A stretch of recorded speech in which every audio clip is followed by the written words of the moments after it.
Muito bem, voltamos a falar direto da página do Jornal Visão Espírita, no YouTube e no Facebook, para mais uma gota de Espiritismo. Mais uma gota de O Livro dos Espíritos, livro 3º, capítulo 9.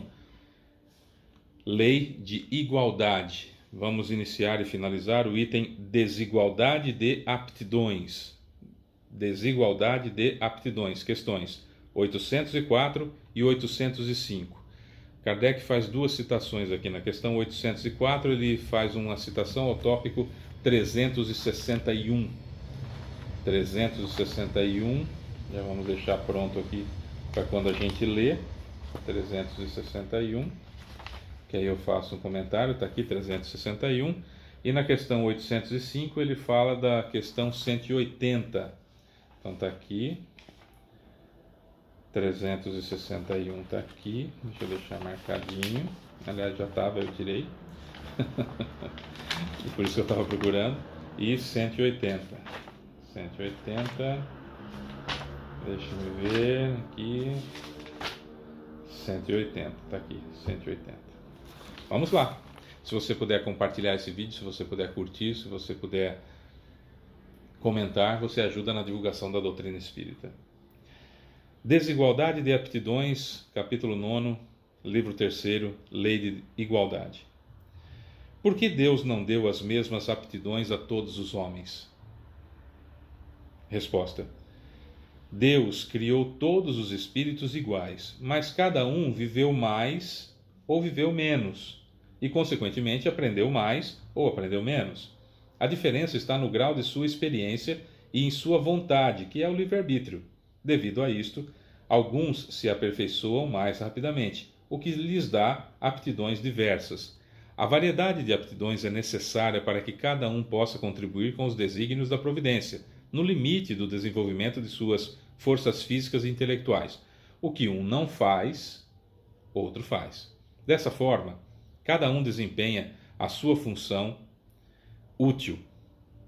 Depois, para que todos os mundos sejam solidários entre si, é preciso que os habitantes dos mundos superiores, que em sua grande maioria foram criados antes do vosso mundo, venham habitá-lo para vos dar o exemplo. Aí ele faz a citação da questão 361.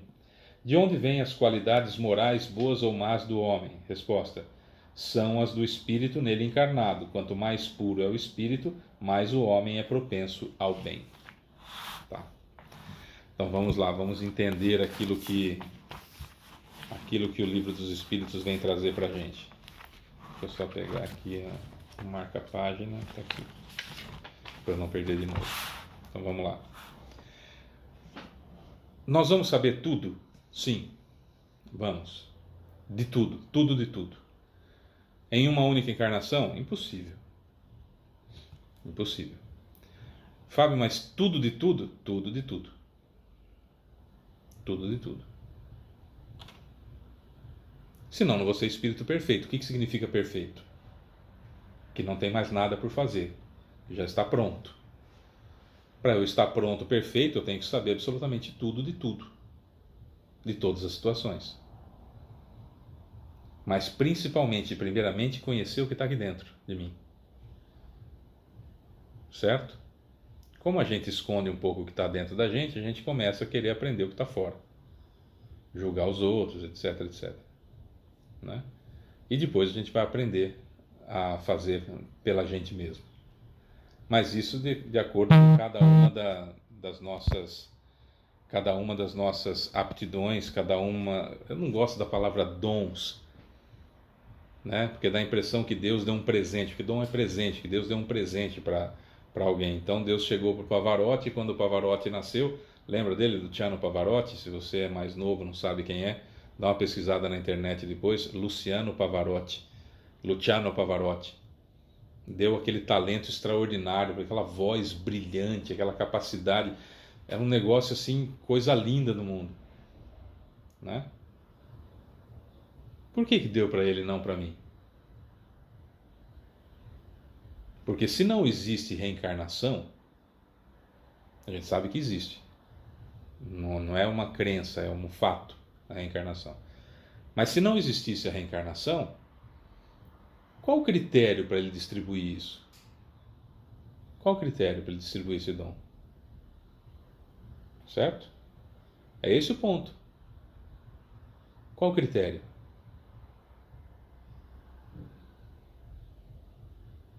Por que é que ele deu para o Stephen Hawking aquela habilidade tremenda de inteligência? Por que é que ele deu a inteligência do Einstein?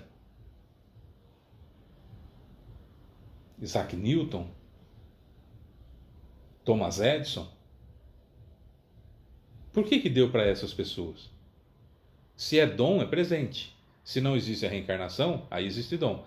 Se não existe a reencarnação, por que Deus escolheu essas pessoas? Qual foi o critério que Deus usou? Vamos imaginar que não existe a reencarnação. Qual seria o critério da divindade? Quando foi, né, temos mais ou menos a mesma idade, Brad Pitt e eu, né? Qual foi o critério que escolheu Brad Pitt com aquela aparência, com aquela cara que ele tem, nascer lá nos Estados Unidos, com o mundo aos pés dele, com dinheiro, com fama, com tudo, e eu com essa cara que vos falo, no interior do Brasil? Qual foi o critério, se não existe reencarnação? É um pouquinho mais velho que eu, mas ainda contemporâneo. Bon Jovi. Talento que tem o Bon Jovi. Por que deu tudo para aquele rapaz?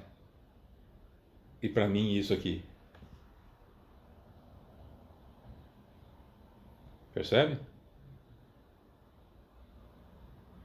São situações extremamente importantes. Por que nasce alguém filho de um bilionário e os meus filhos nasceram comigo?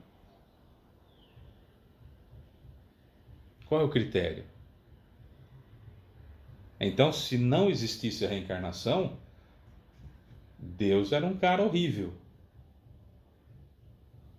Nós vamos voltar na história agora, estou fazendo brincadeirinhas aqui para a gente registrar, mas vamos pegar algo mais sério.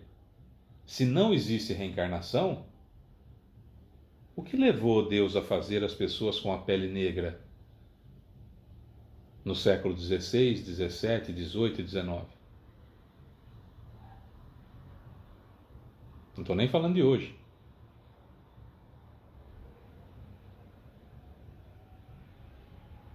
Por que ele fez nascer pessoas negras? Para sofrer como eles sofreram com a escravidão no mundo. Martírios indizíveis.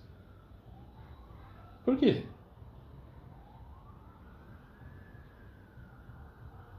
Na mesma época ele criou pessoas com a pele negra e na mesma época ele criou pessoas com a pele branca. E as pessoas de pele branca fizeram tudo o que fizeram contra as pessoas de pele negra. Por quê? Porque para uns ele deu o dom de ser sacerdote, de ser da igreja, com o poder de matar milhões de pessoas, como eles fizeram. Ao longo das cruzadas, ao longo da Inquisição. A Inquisição, meu Deus do céu.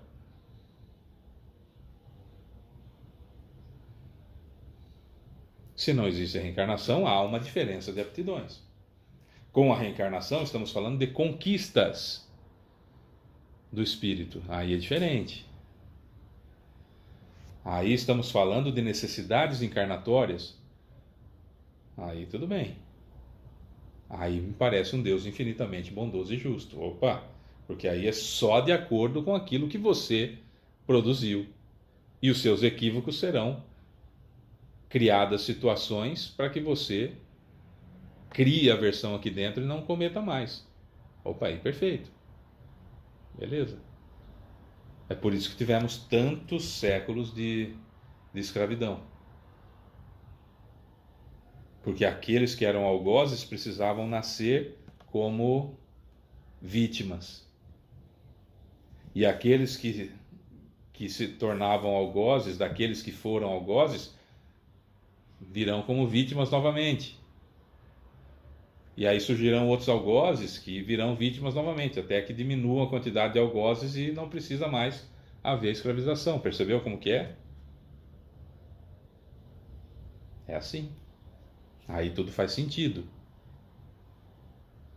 Brad Pitt está num tipo de provação e eu estou em outro tipo totalmente diferente de provação. Certo? Aí tudo bate. Aí fica perfeito. Aí dá gosto de estudar o Espiritismo, né? E a gente entende as coisas. Questão 805. Ao passar de um mundo superior para um inferior, o espírito conserva integralmente as faculdades adquiridas? Resposta: sim, já o dissemos. O espírito que progrediu nunca retrocede. Poderá escolher, quando em estado de espírito, um envoltório mais grosseiro ou uma posição mais precária que aquela que teve, mas tudo isso sempre vai servir-lhe de ensinamento e ajudá-lo a progredir. Aqui então vamos à questão 180, que é: passando da Terra para um outro mundo, o espírito conserva a inteligência que tinha aqui? Resposta: sem dúvida. A inteligência não se perde, mas ele pode não dispor dos mesmos meios de manifestá-la. Isso depende de sua superioridade e das condições do corpo que tomará. E da missão também, né? Porque eu posso passar, de repente tem algum pedido no plano espiritual, alguém pode chegar para mim, Ismael, por exemplo, que é o responsável pelo Brasil, ele pode chegar para mim e falar assim: Fábio, você não quer encarnar lá no mundo primitivo tal? Porque chegou a hora deles descobrirem, sei lá, o fogo. E você pode ajudar. Você pode ajudar. Não, pode deixar comigo. Ele: olha, então nós vamos fazer o seguinte: lá naquele planeta vão encarnar 100 pessoas em 100 regiões diferentes, todas com esse conhecimento do fogo, para impulsionar a humanidade numa pancada só daquele mundo primitivo. Está interessado? Claro que eu estou. Vou nascer lá com um corpo semelhante ao da Lucy, né, do Australopithecus afarensis, por exemplo. E aí, com a minha inteligência, com a minha capacidade, mas o cérebro de lá não permite eu entender tudo, né, o que está acontecendo lá. Está extremamente lúcido, mas toda vez que o meu corpo dorme, eu saio do corpo e, opa, não, estou aqui por uma missão, beleza. A hora que eu encarno, tá muito frio e não sei o que, vão bater uma pedrinha na outra e tal e coisa, assim vai. E aí faço a minha missão, desencarno e volto para a Terra. Retrocedi? Não retrocedi. Inclusive fiz um trabalho bacana. Quando os espíritos incas, maias e astecas, egípcios, brancos, amarelos e indianos vieram para a Terra, exilados de Capela, eles não evoluíram, eles não retrocederam, eles não retrogradaram, eles não voltaram para trás. O planeta que orbita a estrela binária de Capela passou de provas e expiações para regeneração.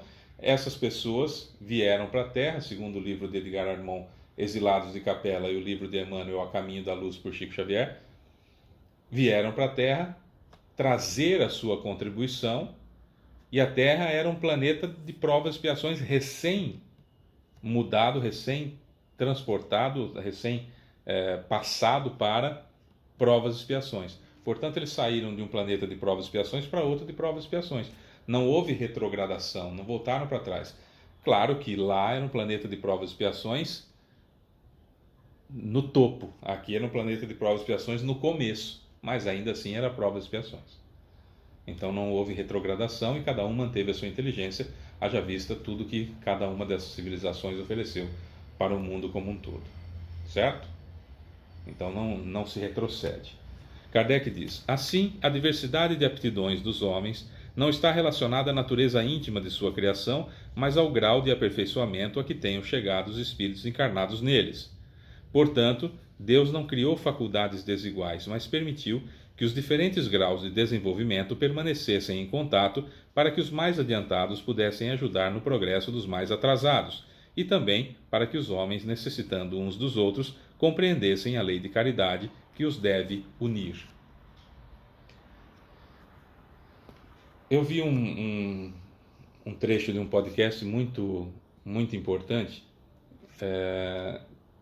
que eu julgo importante algumas situações contra extremismos, né? Então eu acho que o machismo faz mal, eu acho que o feminismo faz mal, embora o machismo mate e o feminismo não, mas todo extremo não acho bom. Acho que o ponto de equilíbrio é o mais importante. E eu vi um grupo de feministas dizendo que não precisam de homens para absolutamente nada. E quem estava defendendo esse contraponto dizia o seguinte: olha, são homens que estão plantando o que você come, são homens que estão colhendo o que você come, são homens que estão transportando a comida que você vai comprar no supermercado, são homens que estão embalando essa comida que você vai comprar no supermercado, e cada uma das roupas que você veste são homens que estão fazendo. Os produtos de higiene que você usa são homens que estão fazendo, homens e mulheres, mas homens estão fazendo em cada um dos pontos, né? E a moça ficou sem palavras por alguns instantes, porque estava simplesmente num extremismo tolo. É claro que há que se combater o machismo e deve-se combater o machismo o máximo que se puder. Nós, homens, devemos entender principalmente nossos atos que parecem absolutamente simples e que são machismos claros e que perpetuam a situação inferior, que não deveria existir, da mulher. Então temos que ficar bastante atentos a isso, porque sem perceber temos comentários machistas, temos atitudes machistas sem saber que é. E quem entende de machismo é quem sente o machismo.